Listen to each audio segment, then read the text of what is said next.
ప్రభునందు ప్రియులారా, మీకందరికీ ప్రేమ వందనాలు. పరిశుద్ధ గ్రంథమైన బైబిల్ నుండి రెండవ వర్తమానానికి ఉదాహరణగా లూకా సువార్త, శిష్యుడైన లూకా రాసినటువంటి సువార్త 7వ అధ్యాయము 36వ వచనం నుండి 49వ వచనం వరకు 50వ వచనం వరకు చదువుకుందాం. అయితే ముఖ్యమైన మాటలే చదువుకొని మనం ధ్యానం చేద్దాం. పరిసయ్యులలో ఒకడు తనతో కూడా భోజనం చేయవాలని ఆయనను కోరుకున్నాను. ఆయన ఆ పరిసయ్యుని ఇంటికి వెళ్ళి భోజన పంక్తిని కూర్చుండగా ఆ ఊరిలో ఉన్న పాపాత్మురాలైన ఒక స్త్రీ యేసు పరిసయ్యుని ఇంట భోజనమును కూర్చున్నాడని తెలుసుకొని ఒక శిలాభరణలో అత్తరు తీసుకుని వచ్చి వెనుక తట్టు ఆయన పాదముల యొద్ద నిలబడి ఏడ్చుచూ కన్నీళ్లతో ఆయన పాదములను తడిపి తన తల వెంట్రుకలతో తుడిచి ఆయన పాదములను ముద్దు పెట్టుకొని ఆ అత్తరు వాటికి పూసెను. ఆయనను పిలిచిన పరిసయ్యుడు అది చూచి, ఈయన ప్రవక్త అయిన ఎడల తన్ను ముట్టుకొనిన ఈ స్త్రీ యువతియో ఎటువంటిదో ఎరిగి ఉండును, ఇది పాపాత్మురాలని తనలో తాను అనుకునేను. అందుకు యేసు, సీమోను, నీతో ఒక మాట చెప్పుచున్నాను అని అతనితో అనగా అతడు, బోధకుడా చెప్పుమనెను. అప్పుడు యేసు, అప్పు ఇచ్చు ఒకనికి 2 రుణస్థులు ఉండురి, అది కథ చెప్పాడండి. 46వ వచనం సాదృశ్యం చెప్పాడు. 46, నీవు నూనెతో నా తల అంటలేదు కానీ ఈమె నా పాదములకు అత్తరు పూసాను. ఆమె విస్తారముగా ప్రేమించాను కనుక ఆమె యొక్క విస్తార పాపములు క్షమించబడి ఉన్నవని నీతో చెప్పుచున్నాను. ఎవరికి కొంచెముగా క్షమించబడినో వాడు కొంచెముగా ప్రేమించునని చెప్పి నీ పాపములు క్షమింపబడి ఉన్నవని ఆమెతో అనెను. అప్పుడు ఆయనతో కూడా భోజన పంక్తిన కూర్చున్న వారు పాపములు క్షమించుచున్న ఇతరుడని తమలో తాము అనుకొనసాగిరి. అందుకు ఆయన, నీ విశ్వాసము నిన్ను రక్షించను, సమాధానం గలదానమై వెళ్ళమని ఆ స్త్రీతో చెప్పాను. దేవుడి వాక్యము దీవించుగాక. ప్రియులారా, మనకందరికీ తెలుసు, ప్రభువైన యేసుక్రీస్తు వారు సశరీరుడుగా ఈ లోకంలో ఉన్నప్పుడు ఒక పరిసయ్యుడు వచ్చి ఆయన పిలిచాడు. ప్రభువా, నీవు వచ్చి మా ఇంట్లో భోజనం చేయాలని. ఆ భోజనం కొంతలో కూర్చొని ఆయన భోజనం చేస్తున్నాడు. ఆ ఊరిలో ఒక స్త్రీ ఉంది. ఆమె పేరు చెప్పలే. ఆమెకున్నటువంటి బ్రాండ్ నేమ్ ఏందా అంటే పాపాత్మురాలైన స్త్రీ. ఆ ఊరిలో ఆమె పేరు తెలియకపోవచ్చు కానీ ఆమె అందరికీ తెలుసు. దేని వలన? పాపము. ఆమె పాపాత్మురాలు. ఇదేం పేరండి? మనిషికి ఏదైనా పేరు ఉంటుంది కానీ పాపాత్మురాలైన స్త్రీ అని పేరు చాలా బాధాకరమైనటువంటిది. మన క్రియలు మనకు పేరైపోతున్నాయి. గుర్తుంచుకోండి. మంచి క్రియలు చేస్తే మంచి పేరు ఉంటుంది ఈ లోకంలో, చెడ్డ క్రియలు చేస్తే చెడ్డ క్రియలు ఉంటాయి, పాపాలు చేస్తే పాప సంబంధమైనటువంటి పేర్లు ఉంటాయి. పాపాత్మురాలైన ఒక స్త్రీ యేసు ఆ పరిసయ్యుని ఇంట భోజనం చేసుకున్న తెలుసుకొని వచ్చి కన్నీళ్లతో ఏడ్చుతూ వెనుక తట్టుగా ఆయన పాదముల యొద్ద నిలవబడి పాదములను తన కన్నీళ్లతో తుడిచి ఆయన పాదములను ముద్దు పెట్టుకుని అత్తరు వాటికి ఆ కాళ్ళకు పూసెను. ఆమె కన్నీళ్లతో ప్రభు దగ్గరికి వచ్చి వేడుకొని తను తెచ్చిన అత్తరు బుడిని పగలగొట్టి దాని మీద ఆయన పాదముల మీద పోసి ఆయన పూజించి ఘనపరిచింది. పాపాత్మురాలైన స్త్రీ. ప్రభు దగ్గరికి ఎవరు వస్తున్నారు? పాపాత్ములు వస్తున్నారు. ఎందుకు వస్తున్నారు? బ్రతుకు మార్చుకోవడానికి వస్తున్నారు, జీవితాన్ని మార్చుకోవడానికి వస్తున్నారు. వారి యొక్క క్రియలు అంధకార సంబంధమైనటువంటివి. దేవుడు పాపులను నేను క్షమిస్తాను అంటున్నాడు కనుక ప్రతి పాపి ప్రభు దగ్గరికి వస్తున్నాడు. చూడండి, కొన్ని విషయాలు చదువుకుందాం. యెషయా గ్రంథం 1వ అధ్యాయము 16వ వచనం. 1:16, మిమ్మును కడుగుకొనుడి, శుద్ధి చేసుకొనుడి. దేవుడు అవకాశం ఇచ్చాడు. ఇప్పుడు ప్రపంచానికంతా అవకాశం ఇచ్చాడు. మీ పాపములు ఎంత ఘోరమైనా కానీ మీరు వచ్చి కడుక్కోండి. ఇప్పుడు ఆయన కడుక్కోవడానికి తన రక్తం ఇచ్చాడు. రెడీగా సిద్ధపరచినటువంటి రక్షణ అది. కడుక్కొనుడి, శుద్ధి చేసుకోండి. మీ దుష్క్రియలు నాకు కనపడకుండా వాటిని తొలగింపుడి. కీడు చేయటం మానుడి, మేలు చేయ నేర్చుకోండి. న్యాయం జాగ్రత్తగా విచారించుడి. హింసించు వానికి న్యాయం చేయ నేర్చుకోండి. తండ్రి లేని వానికి న్యాయము తీర్చుడి. విధవరాలి పక్షమున వాదించుడి. యెహోవా ఈ మాట సెలవిస్తున్నాడు, రండి మన వివాదం తీర్చుకుందాం. మీ పాపములు రక్తం వలె ఎర్రనివైనను అవి హిమం వలె తెల్లబడను, కెంపు వలె ఎర్రనివైనను అవి గొర్రెబొచ్చు వలె తెల్లనివ్వగును. మీరు సమ్మతించిన మాట వినలా మీరు భూమి యొక్క మంచి పదార్థములను అనుభవించదు. రండి అని పిలుస్తున్నాడు. కడుక్కోండి అని చెప్తున్నాడు. ఎంత మంచి అవకాశం ప్రియులారా! ఇది కృపాయుగం. ప్రభువైన యేసుక్రీస్తు పాపుల కొరకు మరణించినాడు. పాపుల కొరకు తన రక్తం చిందించినాడు. ఆయన పాపానికి పరిహారము చెల్లించినాడు. ఇప్పుడు యేసు ప్రభునందు విశ్వాసం ఉంచిన వారికి ఏ పాపము లేదు, శిక్షావిధి లేదు. ఆయన పిలుస్తున్నాడు, రండి అని. ఈ అవకాశం పోగొట్టుకుంటే తర్వాత ఏడ్చినా దొరకదు. ఇదిగో ఈ పాపాత్ములైన స్త్రీ ప్రభువైన యేసుక్రీస్తు యొద్దకు వచ్చి తన పాపములను ఒప్పుకొని తన కన్నీళ్లతో ఆయన పాదములు కడిగింది. హత్తరుబుడ్డితో ఆయన అభిషేకించినట్లుగా, పాదములను పూసి అభిషేకించినట్లుగా మనం చూస్తున్నాం. రండి అంటున్నాడు. 56వ అధ్యాయం, యెషయా గ్రంథము 56వ అధ్యాయం. ప్రభు పిలుస్తున్నాడు ప్రియులారా. 56వ అధ్యాయము యెషయా గ్రంథము 6వ వచనము 7వ వచనం. 56 యెషయా గ్రంథము 56వ అధ్యాయము 6వ వచనము.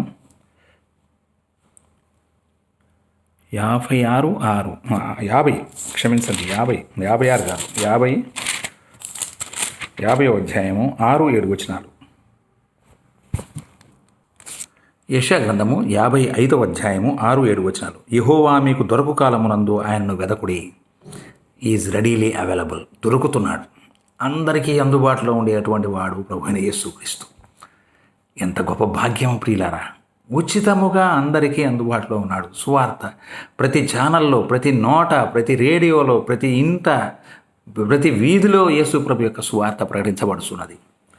ఆయన మీకు దొరుకు కాలమందు ఆయనను వెదకుడి. ఆయన సమీపంలో ఉండగా ఆయనను వేడుకొనండి. భక్తిహీనులు తమ మార్గములు విడవలను, దుష్టులు తమ తలంపులు మానుకొనవలను. వారు యెహోవా వైపు తిరిగిన ఎడల ఆయన వారి యందు జాలిపడును. వారు మన దేవుని వైపు తిరిగిన ఎడల ఆయన బహుగా క్షమించును. ఆయన క్షమిస్తాడు. ఆయన వైపు తిరిగి నీ కన్నీళ్లతో నీ పాపాలు ఒప్పుకున్నట్లయితే ఆయన క్షమిస్తాడు. ఒక దినాన 1981 మే నెలలో నేను కూడా కన్నీళ్లతో నా పాపాలు ఒప్పుకున్నాను. ప్రభు నన్ను క్షమించాడు. అప్పటి నుండి ఇప్పటి వరకు ఆయన కాచి కాపాడుతున్నాడు. అంతేకాదు, ఈ లోకంలో ఆయనకు సాక్షిగా మనల్ని ఉంచుతున్నాడు. ఈ విషయాన్ని మనము జ్ఞాపకం చేసుకుందాం. ఆయన దొరకు కాలమున మీరు వెదకుడి అని దేవుని వాక్యం సెలవిస్తుంది.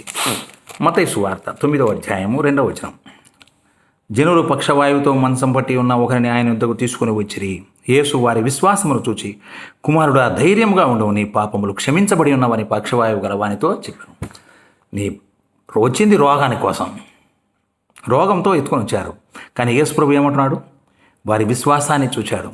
మన ముఖాన్ని, మన అందాన్ని కాదు యేసు ప్రభు చూసేది. మన హోదా, మన ఘనత కాదు ఆయన చూసేది. విశ్వాసము చూస్తాడు. నీలో హృదయంలో విశ్వాసం ఉందా లేదని చూస్తాడు. ధైర్యముగా ఉండుము కుమారుడా, నీ పాపములు క్షమించబడి ఉన్నవి. రోగాలు సులభం, తీసివేయడానికి ఆయనకు అతి సులభం. అయితే పాపములు క్షమించుట కొరకే యేసు ప్రభు ఈ లోకానికి వచ్చినాడు అని మనం చూస్తూ ఉన్నాం. కాబట్టి నీ పాపములు క్షమించబడి ఉన్నవి. ప్రభు ఇచ్చినటువంటి వాగ్దానాలు ఇవన్నీ. మత్తయి సువార్త 26-28. ఇది నా రక్తము, అనగా పాప క్షమాపణ నిమిత్తం అనేకుల కొరకు చెందింపబడుచున్న నిబంధన రక్తం. ఇది నా రక్తము, ఇది నా రక్తం. ఎవరి కోసము ఈ రక్తాన్ని యేసు ప్రభు చిందించుతున్నాడు? పాప క్షమాపణ నిమిత్తము అనేకుల కొరకు చిందించబడుచున్న రక్తము. పాప క్షమాపణ. గుర్తుంచుకో ప్రియులారా, యేసు ప్రభు మనకు పాప క్షమాపణ కలగజేస్తూ ఉన్నాడు. ఈ విషయాన్ని మనం మర్చిపోకూడదు. ఆయన పాపుల రక్షకుడు. ఆయన దొరుకుతున్నాడు. పొందండి. లూకాసు ఇది అపోస్తుల కార్యములు 5వ అధ్యాయము 31వ వచనం. 5:31. ఇశ్రాయేలుకు మారు మనస్సును పాపక్షమాపణ దయచేయుటకై దేవుడు ఆయనను అధిపతిగాను రక్షకునిగాను తన దక్షిణ హస్తబలము చేత హెచ్చించి ఉన్నాడు. అధిపతి, రక్షకుడు. దేవుడు ఆయనను అధిపతిగాను రక్షకునిగాను మారు మనస్సు పాపక్షమాపణ దయచేయుటకై దేవుడే యేసు ప్రభుని ఈ లోకానికి పంపాడు. యేసు ప్రభు వచ్చింది పాపుల రక్షణ కొరకు. ఆయన రక్షకుడు. ఆయన దేవుడు ఆయనను అధిపతిగాను రక్షకునిగాను గొప్పగా హెచ్చించినాడు. అలాంటి ప్రభునందు మనము విశ్వాసం ఉంచాలి. మొదటి యోహాను రాసిన పత్రిక 1వ అధ్యాయము 7వ వచనం. 1:7. యేసు రక్తము ప్రతి పాపము నుండి మనల్ని పవిత్రులుగా చేయును. యేసు రక్తము ప్రతి పాపము నుండి మనల్ని పవిత్రులుగా చేస్తుంది. ఎంత గొప్ప భాగ్యం! యేసు రక్తం ఎంత బలమైనటువంటిది! మనము ఆయన యందు విశ్వాసం ఉంచిన యెడల మనము నెమ్మది పొందుతాము. అంతేకాదు, యాకోబు రాసిన పత్రిక 5:15. విశ్వాస సహితమైన ప్రార్థన రోగిని స్వస్థపరచును, ప్రభు అతను లేపును. అతను పాపములు చేసిన వాడైతే పాపక్షమాపణ నొందును. పాపములు చేసిన వారికి పాపక్షమాపణ అనుగ్రహిస్తున్నాడు దేవుడు. పీడ, కర్మ తరహా, జన్మ తరహా మనం పాపములు పుడుతున్నాం, పాపములు పెరుగుతున్నాం, పాపములు చేస్తున్నాం. యేసు ప్రభునందు విశ్వాసం ఉంచకపోతే మన పాపములకు వచ్చే శిక్ష నరకమే. అగ్నిగంధకములతో మండే గుండము, అగ్ని ఆరదు, పురుగు చావదు. అయితే యేసు ప్రభునందు విశ్వాసం ఉంచినట్లయితే మన పాపాలకు క్షమాపణ కలుగుతుంది. ఎందుకనగా మనం పాపములు చేసిన వాడైతే పాప క్షమాపణ నొందుతాడు. మనం పాపములు చేసి ఉన్నాం. యోహాను రాసిన మొదటి పత్రిక 2వ అధ్యాయము 12వ వచనం, చిన్న పిల్లలారా, ఆయన నామమును బట్టి మీ పాపములు క్షమించబడి ఉన్నవని మీకు రాయిచున్నాను. యేసు ప్రభు నామమున మన పాపములు క్షమించబడినాయి. ఎంత గొప్ప భాగ్యం!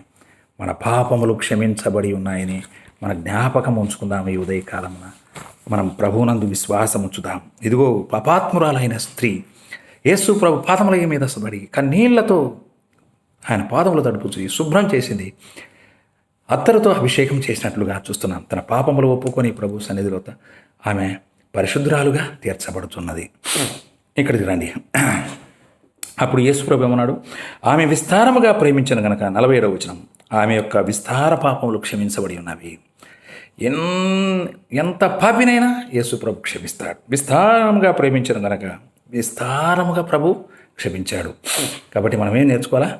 విస్తారముగా ప్రభువును ప్రేమించడం నేర్చుకోవాలి. అలా ప్రేమించినటువంటి వారికి ప్రభు విస్తారముగా ఆయన క్షమాపణ అనుగ్రహించేటువంటి వాడుగా ఉన్నాడు. నీ పాపములు క్షమించబడి ఉన్నవని చెప్పి ఆమెతో ఆయనను. అంతేకాదు, ఆయన ఏమన్నాడు? 50వ వచనంలో, నీ విశ్వాసము నిన్ను రక్షించను, నీ విశ్వాసము నిన్ను రక్షించను కనుక సమాధానము గలదానవై పొమ్ము. దీనికంతటి కారణం ఏంటి? విశ్వాసం. ప్రభువు మన హృదయంలో ఉండే విశ్వాసాన్ని ఆయన చూస్తూ ఉన్నాడు. నీకుందా విశ్వాసము? ఇప్పుడే ప్రభువును నమ్ము, విశ్వాసం ఉంచు, పరలోక రాజ్యానికి వారసులు కమ్ము. మత్తయి సువార్త 8వ అధ్యాయం 13వ వచనం, అంతటా యేసు, ఇక వెళ్ళుము, నీవు విశ్వసించిన ప్రకారము నీకు అవునుగాక అని శతాధిపతితో చెప్పెను. ఆ గడియలోనే అతని దాసుడు స్వస్థత పొందెను. నీవు విశ్వసించిన ప్రకారము నీకు అగునుగాక. నువ్వు ఎంత విశ్వాసం ఉంచితే రోగం పోతుందని విశ్వాసం, రోగం కూడా పోతుంది. నీ విశ్వాసమే నిన్ను రక్షిస్తుంది. నీ విశ్వాసమే నిన్ను స్వస్థపరుస్తుంది. నీ విశ్వాసమే నిన్ను పరలోకానికి నడిపిస్తుంది. ప్రియులారా, మేము మాట సహాయం చేసే వాళ్ళమే, కానీ రక్షణ దేవునిది. యేసు ప్రభు రక్షణ ఇస్తున్నాడు. విశ్వాసం ఉంచేది నీవు. ఉంచుతావా? ఈ ఉదయకాలమున యేసు ప్రభుని విశ్వాసం ఉంచినట్లయితే గొప్ప దీవెనకు నీవు పాత్రులు అవుతావు. ఎఫ్సి పత్రిక 2వ అధ్యాయము, ఎఫ్సి పత్రిక 2వ అధ్యాయము 8వ వచనం, 2:8, మీరు విశ్వసించిన వారై కృపచేత రక్షింపబడి ఉన్నారు. ఇది మీ వలన కలిగినది కాదు, దేవుని వరమే. రక్షణ కూడా దేవుని యొక్క వరం. అదే అంటాడు, మీరు విశ్వసించిన వారై కృపచేత రక్షింపబడి ఉన్నారు. మీరు విశ్వాసం ఉంచినారు కాబట్టి మీరు కృపచేత, దేవుని కృపచేత మీరు రక్షింపబడినారు. దేవుడు కృపచేత రక్షించుతూ ఉన్నాడు. తిమోతి రాసిన మొదటి పత్రిక 1వ అధ్యాయము 14-15 వచనాలు. తిమోతికి పౌలు రాస్తూ 1వ పత్రికలో 1వ అధ్యాయము 14-15 వచనాలు, మన ప్రభువు యొక్క కృపయు క్రీస్తు యేసునందున్న విశ్వాసమును ప్రేమయు అత్యధికముగా విస్తరించను. ఈ లోకమంతా యేసు ప్రభు యొక్క ప్రేమ నింపబడి ఉంది. యేసుక్రీస్తునందు విశ్వాసము ప్రేమ అత్యధికంగా విస్తరించను. పాపులను రక్షించుటకు క్రీస్తు యేసు లోకమునకు వచ్చాను.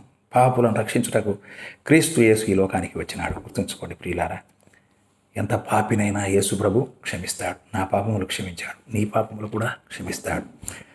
ఈ వాక్యం వింటున్న సోదరుడా, సోదరి, ఇప్పుడైనా ప్రభునందు యేసుక్రీస్తునందు విశ్వాసం వచ్చు. నీ బ్రతుకు మార్చుకో, నీ జీవితం మార్చుకో. గొప్ప ఆశీర్వాదమునకు నీవు పాత్రుడవైతావు. అలా లేనట్లయితే, నీ పాపంలోనే నువ్వు నిలిచిపోయినట్లయితే నీవు మా పాపంలోనే మరణిస్తావు. పాపం వలన వచ్చు జీతము మరణము.